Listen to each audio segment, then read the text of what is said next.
4 mois après sa prise de pouvoir, le nouveau président malgache, le colonel Mikaël Randrianirina, a effectué sa toute première visite d'État à Moscou. Il a rencontré Vladimir Poutine ce jeudi.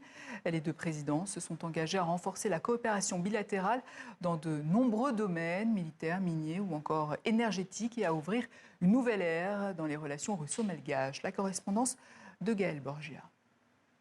C'est la première fois qu'un président malgache choisit la Russie avant la France pour sa toute première visite d'État officielle. Et c'est peut-être pour cette raison que Vladimir Poutine a déroulé le tapis rouge au colonel Mikaël Randrianirina. Avion de la flotte russe, spécialement affrété jusqu'à Antananarive, déplacement à bord de la fameuse limousine Made in Russie, le véhicule habituellement utilisé par Vladimir Poutine, poignée de main chaleureuse. Bref, le colonel Mikaël Randrianirina a été choyé par le protocole russe. Vladimir Poutine a déclaré que Madagascar était un partenaire important de la Russie en Afrique et qu'il souhaite développer la coopération dans de nombreux domaines, dont les mines et l'énergie. Le colonel Randrianirina, quant à lui, a évoqué une nouvelle ère dans la coopération russo-malgache qu'il espère être un exemple en Afrique. Il faut rappeler qu'actuellement, des membres de l'armée malgache sont en train d'être formés